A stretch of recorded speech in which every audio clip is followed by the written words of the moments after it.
Muy buenas. Bueno, continuamos con la cuarta clase. Esta sería la segunda parte porque estamos desarrollando el tema sobre la clasificación de las fuentes. En la clase anterior dijimos que las fuentes del derecho laboral se clasifican por su alcance en especiales, que básicamente se dirigen a un conjunto de personas y o de trabajadores, y las generales, que abarcan la generalidad de los trabajadores. Y por su relación con el derecho del trabajo, dijimos que se clasifican en clásicas y fuentes propias.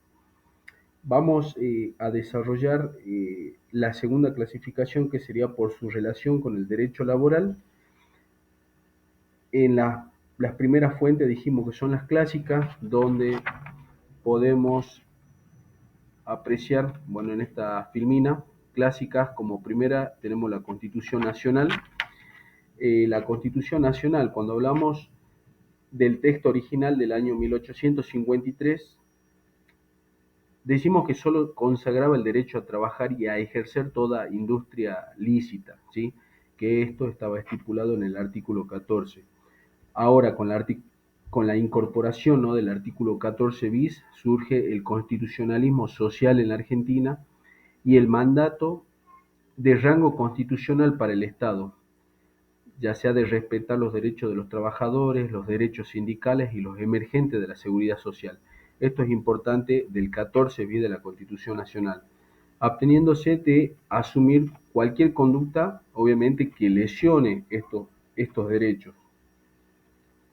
Cuando hablamos del artículo 14 bis, decimos que consagra la garantía mínima del trabajo en la Argentina en los siguientes aspectos. Vamos a hablar de las garantías mínimas dentro del contrato de trabajo, que básicamente va a consagrar el derecho del trabajador a condiciones dignas y equitativas de labor, jornada limitada y descanso, de vacaciones pagas, régimen remuneratorio, ya sea remuneración justa, salario mínimo vital y móvil, igual remuneración por igual tarea y participación en la ganancia con control, ¿sí?, de la producción y la colaboración, obviamente, en la dirección.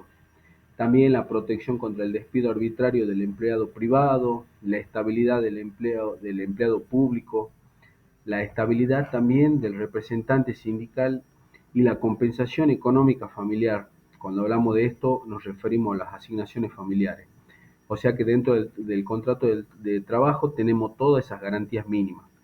En lo que hace al derecho colectivo, englobando, ¿no?, la Constitución Nacional, esta fuente clásica, va a consagrar el derecho a la organización, al sindicato libre, al sindicato democrático, reconocido por la simple inscripción en un registro especial, ¿sí?, en un sindicato.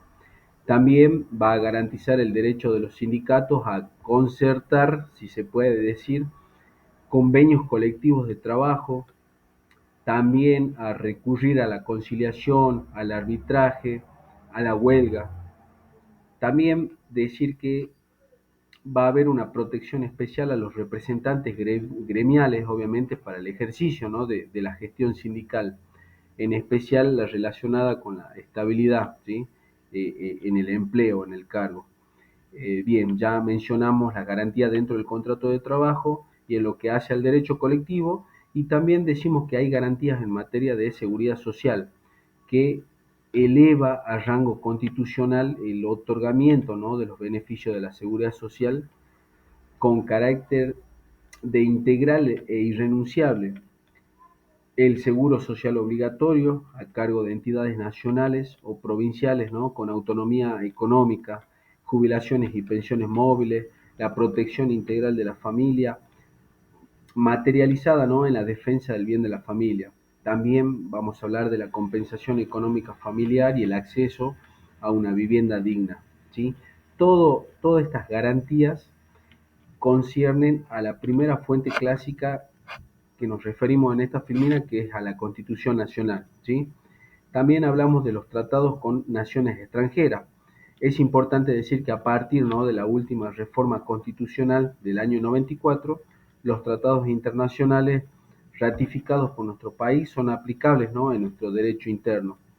Vamos a decir acá que se modificó la redacción del artículo 72, inciso 22, las atribuciones del Congreso que se refieren a eso, que establece que corresponde al Congreso de la Nación aprobar o desechar tratados concluidos con las demás naciones y con las organizaciones internacionales y los concordatos con la Santa Sede. Los tratados y concordatos tienen jerarquía superior a las leyes. Entonces, el segundo párrafo también enumera los tratados relativos a los derechos humanos que tienen jerarquía constitucional y el tercer párrafo, el modo en que futuros tratados también podrán gozar de dicha jerarquía constitucional. Entonces acá, en este sentido, pueden distinguirse dos tipos de tratados. Los referidos a los derechos humanos, enumerados en el segundo y en el tercer párrafo, que pueden ser considerados como si fueran la letra misma de la Constitución, ¿sí? Como por ejemplo el Pacto de San José de Costa Rica, cuando nos referimos a la Convención Americana sobre Derechos Humanos. Y también los demás tratados concluidos con otras naciones y los concordatos con la Santa Sede, que tienen jerarquía superior a las demás leyes, pero inferior a la Constitución Nacional, ¿sí? Esta también es, como dijimos, los tratados con naciones extranjeras también es una fuente clásica del derecho laboral. Como tercera fuente clásica tenemos las leyes y sus reglamentaciones. Decimos que la ley en sentido amplio es toda normativa jurídica con cierto grado de generalidad, ¿sí? La ley de contrato de trabajo, la ley 20.744, en su artículo 1 menciona como fuente a esta ley, ¿sí? A la ley de contrato de trabajo y a las leyes y estatutos profesionales. Decimos que esta ley de contrato de trabajo es una ley general y constituye el cuerpo normativo básico al cual se debe recurrir cuando no exista, digamos, otra regulación del contrato más específica, ¿sí? Por ejemplo, en caso de no existir un convenio colectivo o un estatuto profesional, o sea, esta es la ley general, o en aquellos casos en que un acuerdo individual sea violatorio de alguna de las normas imperativas que constituyen, ¿no?, el orden público laboral. Eh, También, digamos, se destacan, entre otras leyes, más allá de la LCT, las leyes 25.323, la 25.345, la 25.877 y las distintas modificaciones a artículos de la LCT, ¿sí?, entre el 2006 y el 2021. Entre ellas la ley 27.555 de teletrabajo, ¿sí? Eh, También en materia de derecho colectivo las leyes 14.250, ¿sí?, la 23.551, la 24.557, la ley sobre riesgo del trabajo, etcétera. Vamos a decir que acá es importante destacar que el 9 de julio del año 2024 comenzó a regir la ley 27.742, que es la ley base, ¿sí? Eh, y que tiene dos títulos dedicados a las relaciones del trabajo, refiriéndonos al título 4 cuando habla de la promoción del empleo y el título 5 cuando habla de la modernización laboral, reglamentado por el decreto 847/24, ¿sí? Decimos acá también que los decretos reglamentarios sirven, ¿sí?, para aclarar las normas y adecuarlas a situaciones concretas. Acá también tenemos esos decretos reglamentarios como fuente de derecho laboral clásica, ¿sí? Las resoluciones administrativas también que surgen de facultades normativas limitadas y que otorgan las leyes, digamos, a determinados organismos administrativos para interpretar normas o reglamentarlas, ¿no?, sin alterar su esencia.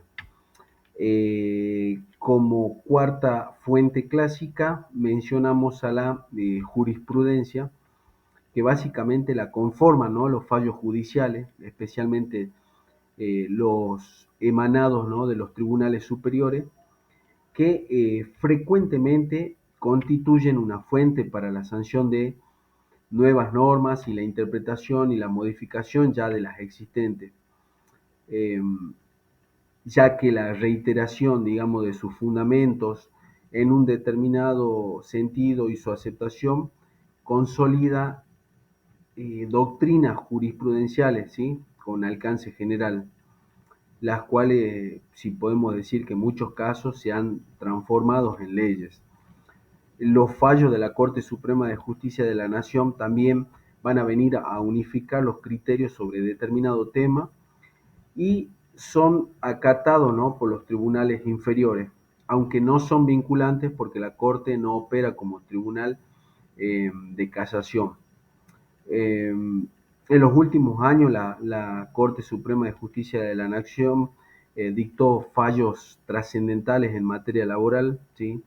Eh, Ocampo, ¿sí?, del año 2020 sobre el artículo 241 de la LCT. Eh, Tenemos el fallo Puig del año 2021 sobre la extensión de la presunción del despido por matrimonio al varón. Robledo del año 21 también sobre la competencia de la justicia federal en un reclamo derivado de enfermedad en el marco del empleo público, entre otros, ¿sí? También decimos que son relevantes los fallos plenarios, ¿no?, de la Cámara Nacional de Apelación del Trabajo, que son dictados cuando existen criterios distintos entre distintas salas de la Cámara sobre un tema idéntico.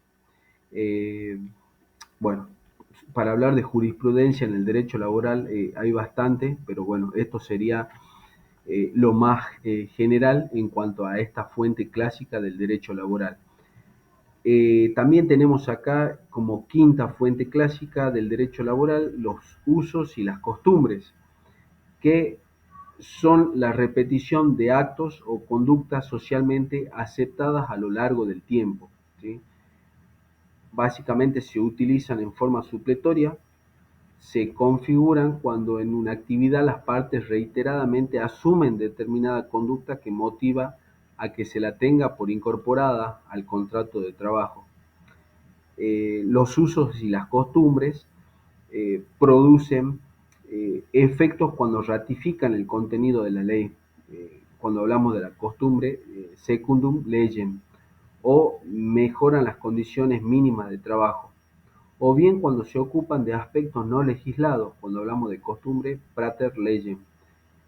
Pero no puede ser considerada fuente del derecho cuando viola normas imperativas que constituyen el orden público laboral, ¿sí? Esto es básicamente la costumbre contra legem.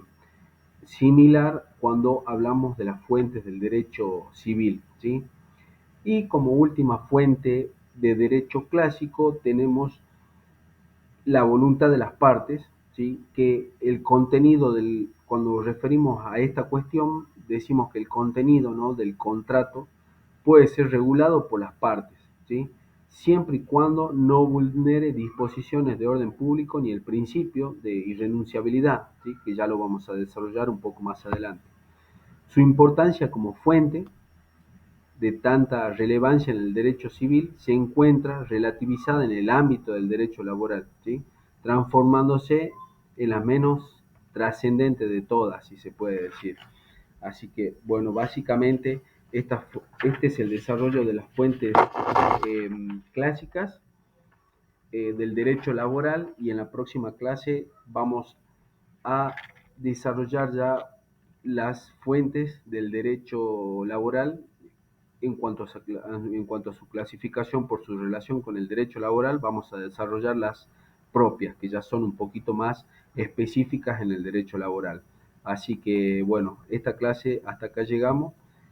En la próxima clase desarrollamos las fuentes propias del derecho laboral. Muchísimas gracias.